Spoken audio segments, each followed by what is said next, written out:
Hello everyone, তনয়ার পাকশালাতে সবাইকে স্বাগত জানাই। আবার কিন্তু গরম হাজির হয়েছে আমাদের দুয়ারে। সেহেতু দুপুরবেলার দিকে মনে হয় একটু ঠান্ডা ঠান্ডা কিছু পেলে বেশ ভালো লাগে। আর যদি এইটা হয় তাহলে তো কোনো কথাই হবে না। বাইরে বেরিয়েও আমরা আর কিছু খাই না খাই, এটাকে কিন্তু একবার ট্রাই করেই থাকি। তাহলে বেশ খানিকটা যদি বানিয়ে ঘরে এইভাবে স্টোর করে রাখা যায়, তাহলে মন যখনই চায় তখনই কিন্তু খাওয়া যায়। তার সাথে শরীর এবং মন দুটোই খুব সুন্দর ঠান্ডা হয়। তাই জন্য মনে হলো তোমাদের সঙ্গে এরকম একটা ঠান্ডায় রেসিপি শেয়ার করা যেতেই পারে, তাই নয় কি? চলো তাহলে আজকের রেসিপি বাদাম ঠান্ডায় লস্যি। এর জন্য দেখো এখানে আমরা কিছু কাজু, কিশমিশ, আমন্ড নিয়েছি। এবার মেজারমেন্ট হিসাবে একটা ছোট চায়ের কাপ নিয়েছি আর নিয়েছি টক দই। এবার এই মেজারমেন্ট কাপ অনুযায়ী আমরা হাফ কাপ মতন ইউজ করলাম চিনি, যেটাকে আমরা এখানে পাউডার সুগার বানিয়ে নেব। তোমাদের কাছে যদি মেজারমেন্ট কাপ থাকে তাহলে সেই অনুযায়ী করতে পারো। আর মিষ্টতা কে কীরকম খাবে সেটা সম্পূর্ণ নিজের ব্যক্তিগত চয়েস। এবার দেখো এখানে খুব সুন্দর গুঁড়ো করে নিয়েছি। এবার সমস্ত ড্রাই ফ্রুটগুলোকে আমরা এই চিনির মধ্যে দিয়ে দেবো। এটা কিন্তু আগে একটু ভিজিয়ে ভালো করে ধুয়ে রাখা রয়েছে এবং শুকনো অবস্থাতে এটাকে পেস্ট করে নিলাম। এখানে এর মধ্যে প্রথমে কিন্তু কোনো জল দেব না, তাহলে মিহি পেস্টটা হবে না। নিচে কিন্তু বাদামগুলো পড়ে থাকবে, যেটা খেতে ভালো লাগবে না।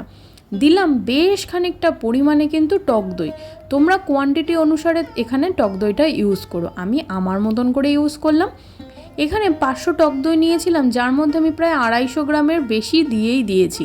দিলাম সামান্য একটু জল, যাতে টক ভাবটা একটু ব্যালেন্স হয়। দিলাম হালকা একটুখানি বিট নুন। এবার দেখো এটাকে কিন্তু ভালো করে আরেকবার ফাটিয়ে নিয়ে এর মধ্যে বেশ খানিকটা পরিমাণে আবারও ইউজ করলাম টক দই। এটা থকথকে হলে বেশ ভালো লাগে। ঢাকা চাপা দিয়ে অন্তত 1 ঘন্টা না হলেও 30 মিনিট ফ্রিজে কিন্তু আমরা স্টোর করব। এটা চিল ঠান্ডা হলে খেতে বেশ ভালো লাগে। আর যদি তোমরা খুব চিল ঠান্ডা খেতে না পারো, তাহলে আমি তোমাদের বলবো এই অবস্থাতে দিয়ে কিন্তু একটা আইস কিউব দিয়ে খেতে পারো, সেটা খেতেও কিন্তু বেশ মজাদার লাগে। ডেকোরেশন করার জন্য মনে হলো এর থেকে ভালো কিছু হতেই পারে না, তাই নিয়েছিলাম মাটির গ্লাস, যার মধ্যে দেখো এর লস্যিটাকে সম্পূর্ণ ঠান্ডা লস্যিটা এর মধ্যে ঢেলে দিলাম। ওপর থেকে দিয়ে দিলাম বেশ খানিকটা পরিমাণে কিন্তু কাজু আর আমন্ড।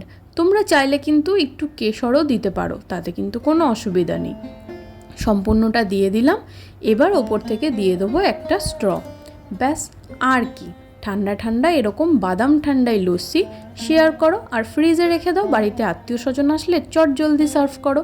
ভিডিওটা ভালো লাগলে অবশ্যই চ্যানেলটা সাবস্ক্রাইব করো, পাশে থাকা বেল আইকনটি প্রেস করো, যাতে নতুন নোটিফিকেশন তোমাদের সামনে চলে আসে।